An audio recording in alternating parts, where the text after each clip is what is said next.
Ricky's in Paddington. Ricky.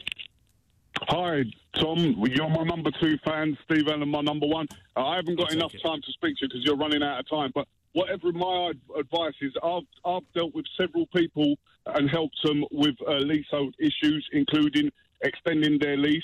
My advice to anyone who's buying a leasehold: don't buy it if you can, because it's an absolute nightmare. That seems to me to be the takeaway from this hour is, if you don't have to touch it with a barge pole, don't touch it with a barge pole. That's right, yeah, because what happens is as well is you have different leases, what can be 99 years, 199 and 999 years. And a lot of these leases, when you go to purchase them, obviously the freeholder, you've got some that you deal with that will be straightforward and ones that will hold you to ransom. And when you fall below sort of 70 years on your lease, it becomes a defective lease, because most mortgage companies, they won't lend you the money.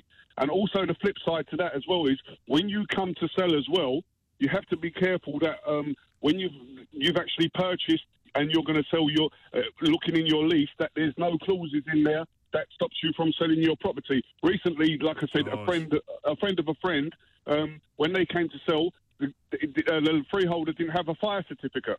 Yeah, well, that whole fire certificate issue is a disaster for people, given the cladding scenario. Ricky, thank you, and for your kind words. Have a good Christmas. Quick word with Martin, who's in Stamford, Connecticut, US of A. Hi, Martin.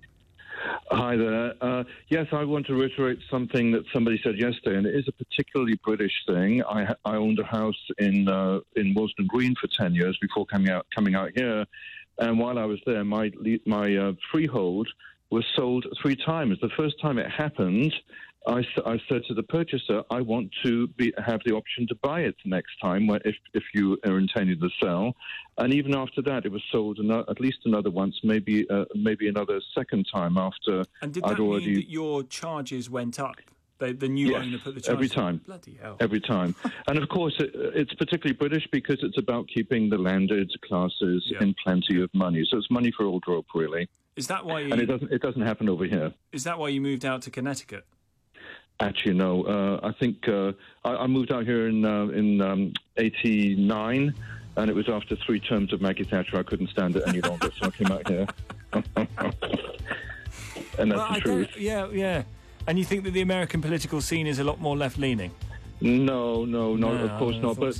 But I've lived in New York and Connecticut, and you're always protected from a federal government by your states, and Connecticut and New York is very left-leaning. So there you go. Martin, I'm delighted you got LBC on. Thank you very much indeed for your time and for your call.